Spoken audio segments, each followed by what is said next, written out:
The American Lyceum rebuilds the institution of debate as a cornerstone of our democracy. Once vital and informative, presidential debates have devolved into disrespectful, open mic, because you'd be in jail, cage matches, abetted by cable media and partisan extremism. For the Republic to survive, we the people must learn to talk to one another again. The Lyceum format is focused on finding solutions, not a binary resolution. 3 participants have 3 minutes to propose 3 ideas aimed at one problem. The American Lyceum. Let us rebuild the foundation of civil society.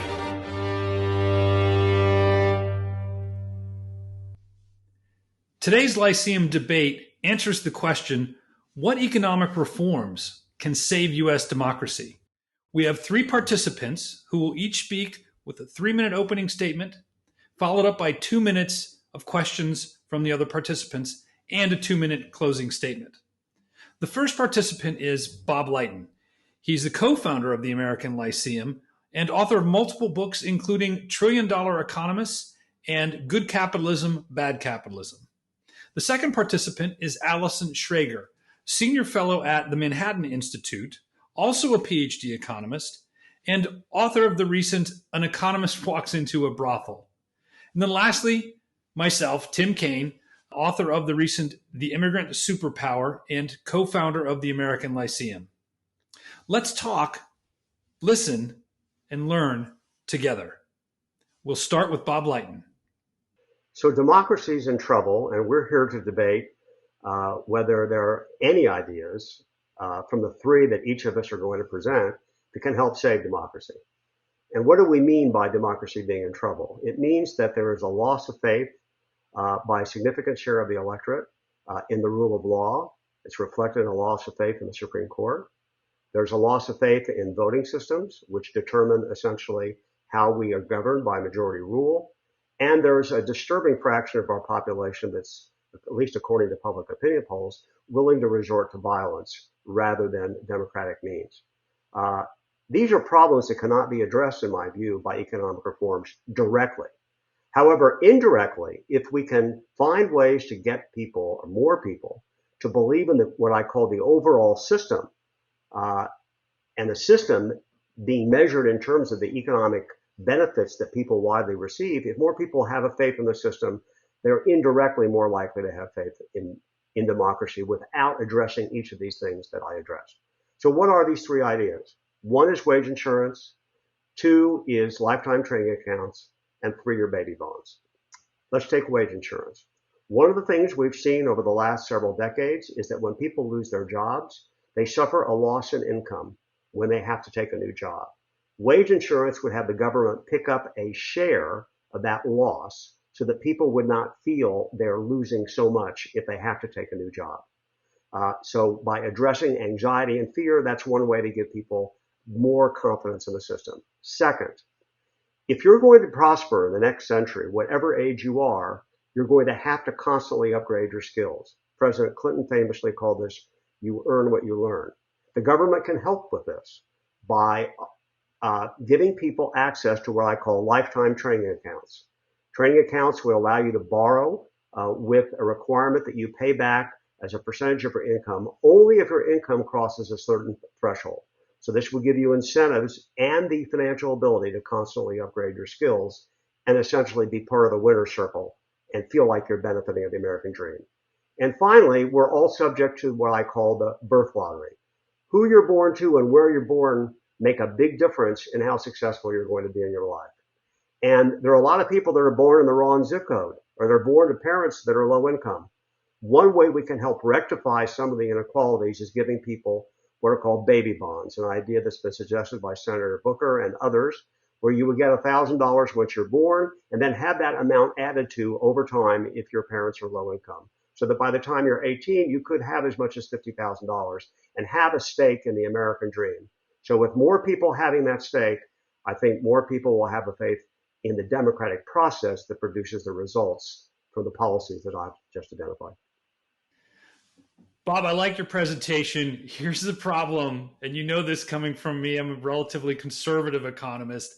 I worry about how much things cost. each of your three ideas seem to be a cost, a cost, a cost. How do we pay for it? And which one's the least expensive? Maybe I'll go with that one. Wage insurance is the least expensive, and I've done some round numbers about how much they would cost collectively. We're talking about $50 to $100 billion a year, which I would assess against higher income individuals. Because if the threat to democracy is as real as I say, then even higher income people will realize that they're at risk just as much as everyone else. But we can't ask lower income people to pay it because they don't have it. Are there any restrictions on how the baby bonds get used? Are 18-year-olds allowed to just sort of spend them as they want? That's an excellent question. If it were up to me, I would put restrictions. Mm-hmm. I would say that when you're 18, you can only access the money for educational purposes or perhaps a health emergency. If you're maybe at a later stage in life, if you don't access it immediately, then maybe at a certain age, you could use it to help support the purchase of a first house. But I know exactly what you're worried about. We don't want people at 18, especially that if they failed, let's say, going through school, they could turn around and blow it, and we don't want that to happen. So I agree with Bob in a lot of the same spirit, and some of my ideas are actually quite similar. See, I think what's wrong with the system, I'm a little more hopeful can be reformed, is people don't have faith in our democratic institutions anymore because they don't really feel like they have a shot at success. And what really made people come from all over the world to really feel like they could have a shot at success in this country was a feeling that they were empowered to take risks. Especially, immigrants are natural risk takers. They were able to come here. There are policies that were very supportive of risk taking. And our institutions, when people had faith in them, grew to support risk taking, whether it was bankruptcy rules or the Homestead Act and all of those things. So I think what we really need to do is support a culture of risk taking again. Because a lot of policies we've had have been trying to take away risk from people. And we're actually seeing, anyway, there's this perception that we're living in this high risk world. People have never been taking fewer risks, fewer job changes, fewer moves. And in fact, even wage variability, surprisingly, has been going down for everyone but the top 5%. So I would change certain rules or policies so that people can feel more empowered to take risk. And that would include, one, reforming healthcare so it's less tied to employers.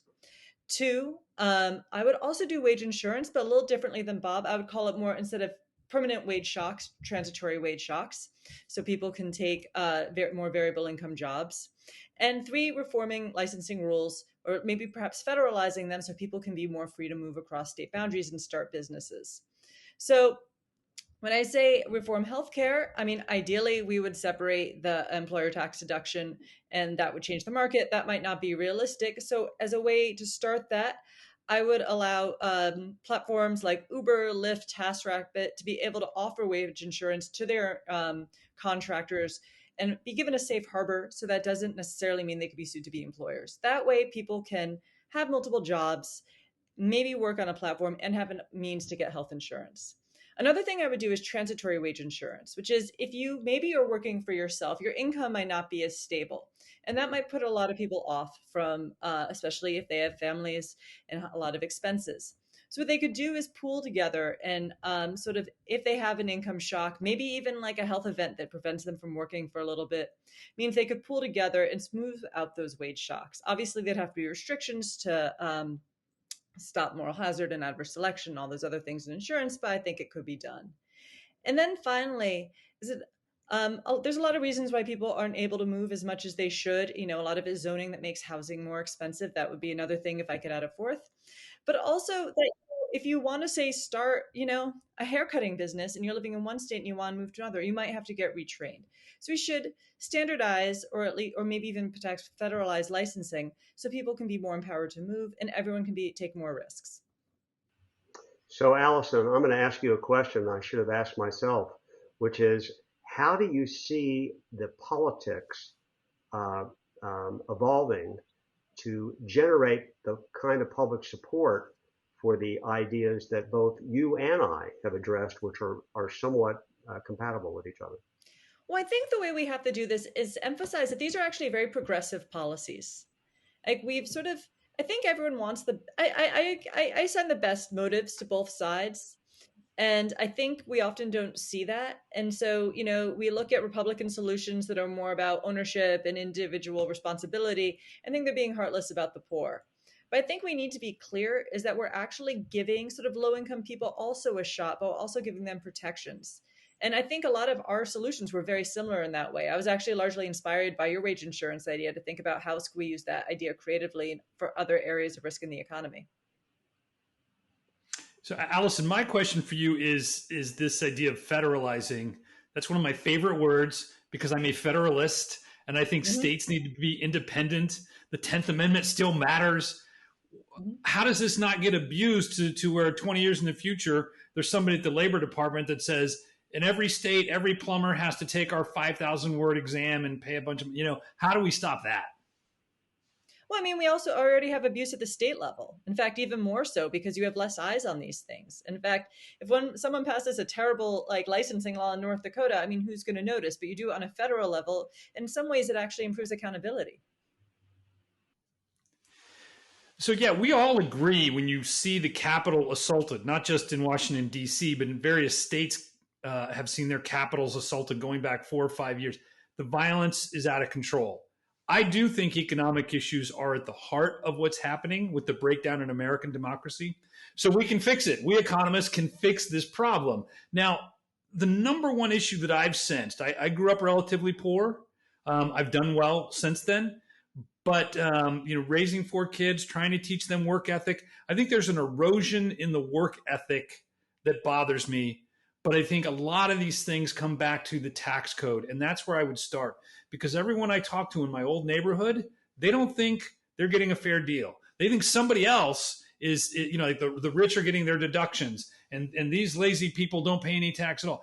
Everybody, no matter where they are on the income spectrum, feels like somehow they're getting a worse deal. And the problem is, reform number one is go to a flat tax. Have all Americans pay the same rate. That equalizes us. So we're all paying 23% or 34%. I'd like to say I don't care what the rate is, but I do. Nonetheless, we would all be in it together. And right now we're not. So that's a problem. We got to go to a flat tax to make sure everybody feels like they're paying the same rate. And Bob, I know you're going to ask hard questions. There's ways to do this where you still have, you have a threshold where above that, people wouldn't have to pay. Below that, they wouldn't pay. Let me move on now to issue number 2. We need to have Americans believe in the American dream again. And you know who really believes this is a great country and they want to be here? Immigrants. These people tend to start more companies. They have a higher workforce participation rate. And if you ask them what's the best country in the world, a larger portion of foreign-born American citizens are patriotic. They believe in the Constitution, the First Amendment, this idea of capitalism and equality. We need more immigration. That's our lifeblood. And I think if we're losing it right now, so that one's a slam dunk. Issue number 3 is, and it's a hobby horse of mine, so you guys have to forgive me. It's a balanced budget amendment. When I think about democracy dying, it's not just populism, right? There's populism on the right and left. It's bigger and bigger and bigger government. And the populists think, well, gee, if only, the president could take all power and fix problems for us. And he's got a federal government that's got 20% of the budget or 30. I mean, with tax rates now for the highest income people hitting 40%, I worry about the Leviathan. And we get the Leviathan under control by limiting in some way how big it can get. You only do that, guys, with the balanced budget amendment, the pay-go systems and all that. It's nuts. And I've written a book about this with Glenn Hubbard, Balance, so we can get into the details. But those are my 3 issues. That will save democracy. Okay, this is maybe unfair then, given what you just told me. But how would you reform immigration? I understand more, but who more? More refugees, more sort of high-skilled workers, or would we just open up what we're already doing and do more family reunification? I would go back to what George W. Bush did in 1990, the last major significant reform. George Bush doubled legal immigration. That's what you do. You want more green cards. You want these people to go through the assimilation system. And you're right. It's sort of an all of the above. Not illegal immigration, legal. So you do want more refugees. We bring a tiny amount of refugees. I think it's in the tens of thousands right now.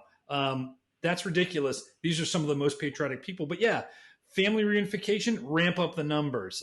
Work visa type immigration, ramp up those numbers. But legal immigration only, and all of the above.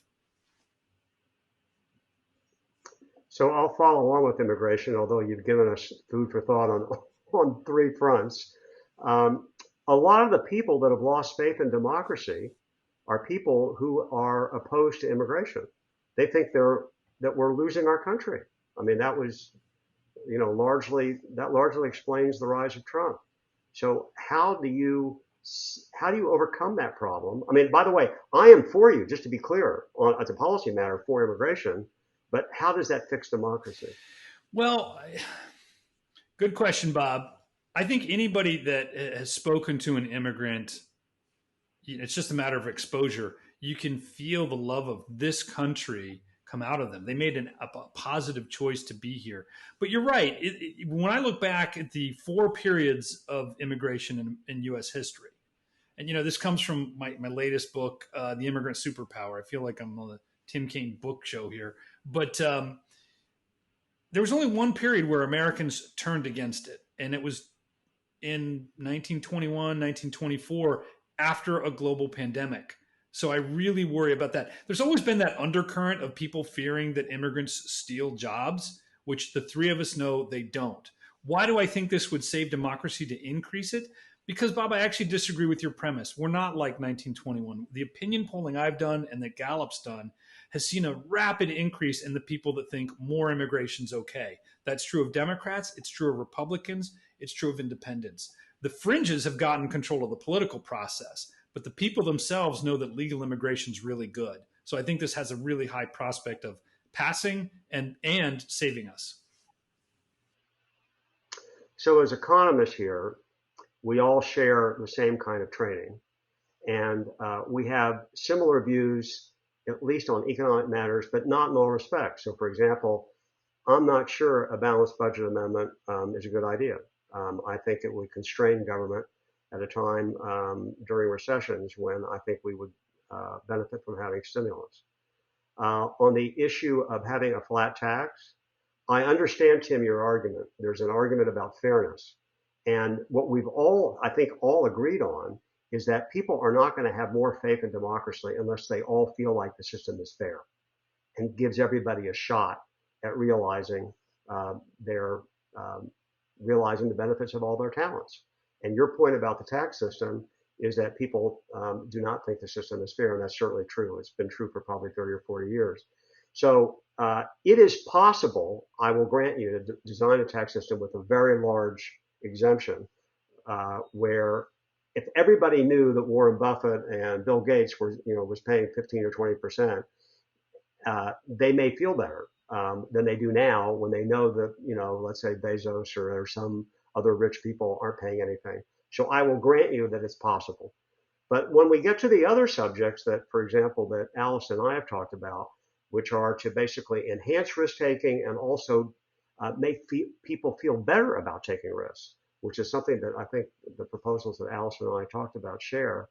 I personally think those are more likely to lead to a greater faith in the system being shared by more people, which was really the game here. There's so many people that have lost faith, and there's so many people that we have to basically get back in the so-called winner's circle. And I think the kind of proposals that Allison and I talked about are more likely to attract more people to get us to where we want to go. Okay. I think I pretty much agree with both of you. I mean, I think Bob and I are both of our ideas are broadly about taking more risk, and I also like Tim's calls for more transparency, because I think opaqueness is a big reason why people are distrustful.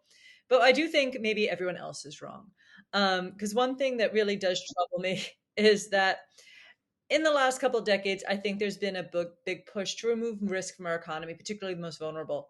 And I really understand that instinct. I mean, in a lot of ways, the economy in the world feels a lot more precarious. But I think in a lot of ways, that's just entrenching the worst parts and creating more distrust. Because I don't think people really appreciate how important risk taking is to well-being. Risk is one of the primary principles of what drives motivation. I think even as an economist, we don't think enough about motivation. We just assume more money, more motivation. But sort of having a resolution of uncertainty is one of the biggest drivers of motivation. It also allows people to feel like they've fully reached their potential. If we just say to populations, hey, you know what? Like, risk is okay for Jeff Bezos. It's okay for Mark Zuckerberg, but you just need to be taken care of by the government. That's just like, what promise or potential do people have? No wonder we can give them all the money in the world. They're never going to really feel like they are part of society and have the same shot the rest of us do. So I think making people feel like the economy is more inclusive is ironically letting them take risks and fail. Granted, I understand. I don't want it to be heartless about it. I want people to feel like they are empowered to take risks by having an adequate safety net. But I think we have to think a little bit more creatively about what that means, and really sort of thinking about the role insurance plays in people's lives, and having that really feel them be more empowered to take risks, to take risks they feel good about. And if they don't work out, to feel like there's someone there to catch them. So in closing, I want to say, I think Allison's right, but I want to appeal to the people when they think about these 9 ideas we're putting in front of them. The way to get risk rebalanced and the way to reward risk more and make people feel like they have more stake in their life outcomes, not some big government's going to take care of them, is to limit the size of government. So I like that value. I just think they trace back to more immigration leads to bringing in more people they're accepting risk. They're entrepreneurial by their very nature and coming here. That one, I think we all agree on. So that I feel like is maybe the strongest idea. And you guys know I came up with it at the last minute when we were preparing. But the second idea is, I think you're right about the healthcare taxes.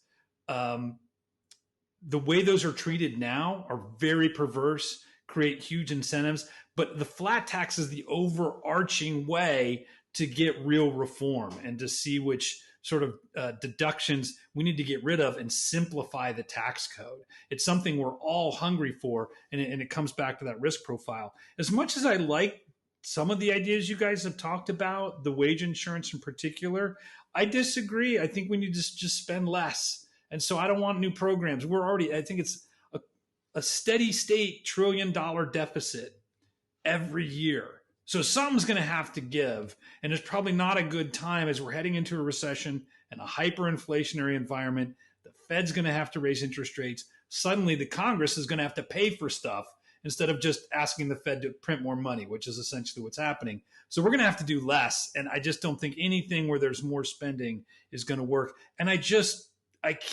love the idea of putting some brakes on licensing. I just don't think a bigger federal enforcement agency is the right way to go. But I've learned a lot, and I am confident we economists can save the country. Thank you. Thanks for watching. There are 3 ways you can help us strengthen civil society. 1, like this video. 2, share the link. And 3, subscribe to the Lyceum Debates YouTube channel. Now that you've heard the debate, it's time to cast your vote for what you think were the best ideas. Here's how it works. Go to the AmericanLyceum.org debates page to cast your vote. Or you can go directly to the voting page by clicking the link in the description below. This debate was made possible thanks to the J.P. Conte Family Foundation. If you support our effort to rebuild American civil society, please make a donation to the Lyceum right now. Your donation will be tax deductible and is deeply needed. Go to theamericanlyceum.org.